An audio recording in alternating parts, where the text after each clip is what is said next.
Starmer's £3.4 billion Chagos catastrophe, a parliamentary humiliation. The Prime Minister has just been dealt a blow that would make even the most seasoned political operator wince. Sir Keir Starmer, the man who promised competent government and an end to chaos, has been forced into an embarrassing retreat on one of his most controversial international deals. And if you want to stay ahead of Westminster's most explosive political developments, do consider subscribing to UK Connors, where we cut through the spin and deliver the truth that matters. Here's what's happened. The government has pulled a crucial House of Lords vote on the Chagos Islands Treaty at the 11th hour because they knew they were about to lose. Let that sink in for a moment. A government with a massive Commons majority, supposedly in control, has had to yank legislation off the table because they couldn't command enough support in the upper chamber. This isn't just a procedural hiccup.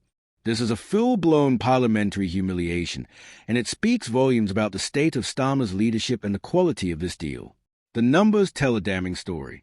Under this treaty, signed by the Prime Minister in May, Britain will hand over the Chagos Island to Mauritius and then pay to lease back the Diego Garcia military base for 99 years. The cost? A staggering £3.4 billion over that period, averaging £101 million annually, though the early years will hit the Treasury even harder. Let's be clear about what this means. We're giving away British territory that houses a strategically vital UK-US military installation, then paying billions for the privilege of continuing to use what was already ours. It's a geopolitical equivalent of selling your house and then renting it back at an extortionate rate.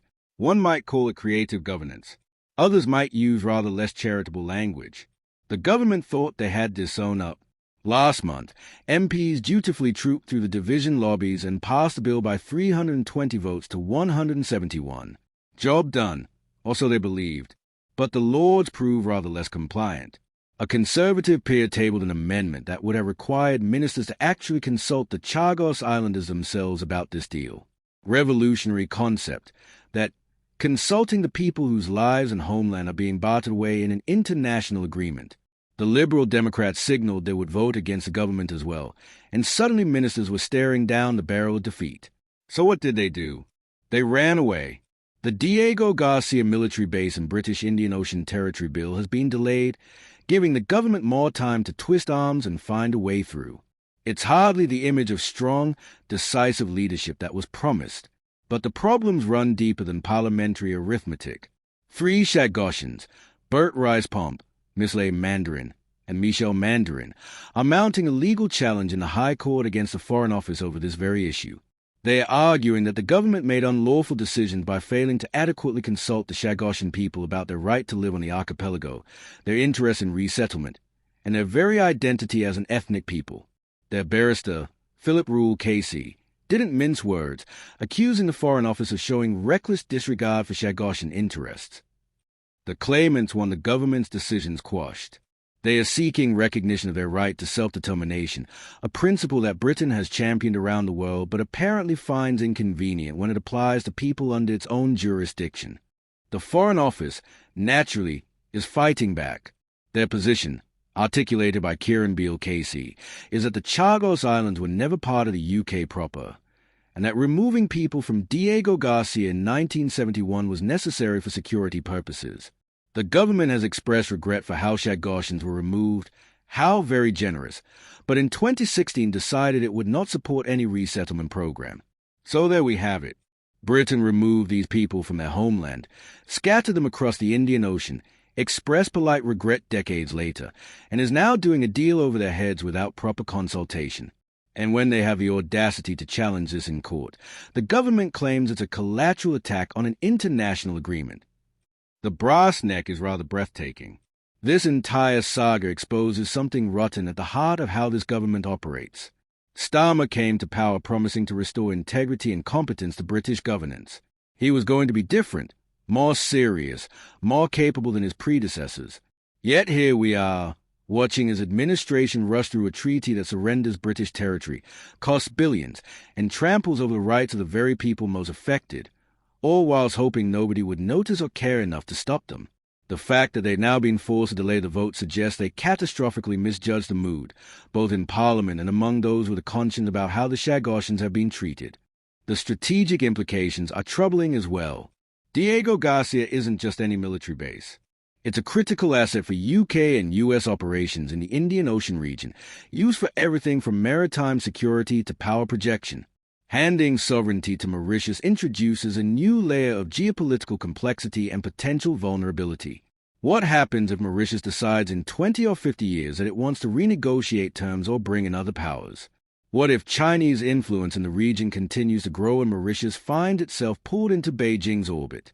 These aren't abstract concerns. They are real strategic risks that this government seems to have dismissed in its eagerness to close a deal that ticks certain diplomatic boxes but creates enormous long-term problems.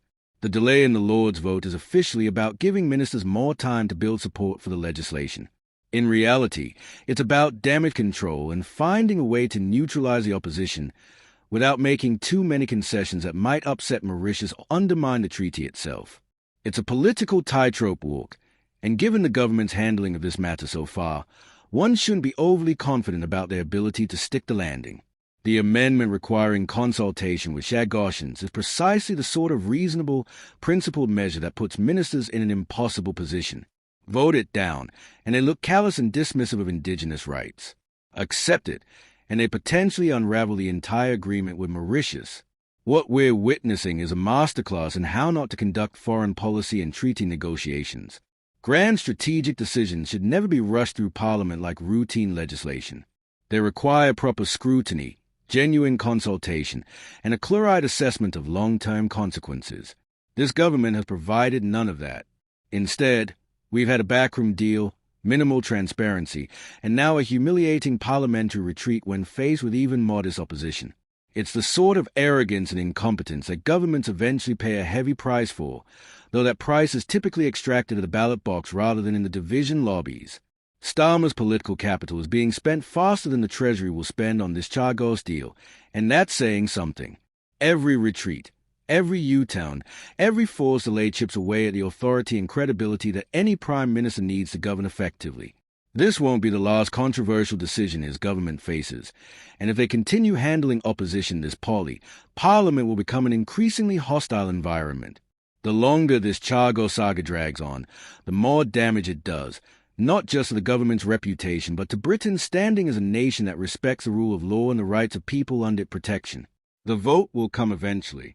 The government will doubtless find some way to navigate the Lords and get their treaty ratified. But the cost of this victory, both financially and politically, will be steep. And the Shagoshians will still be waiting for justice, still fighting in the courts, still being treated as an inconvenient afterthought in their own story. It's a shabby way to treat people, and an even shabbier way to run a country. Subscribe to UK Connors, and we'll keep you informed as this political disaster continues to unfold.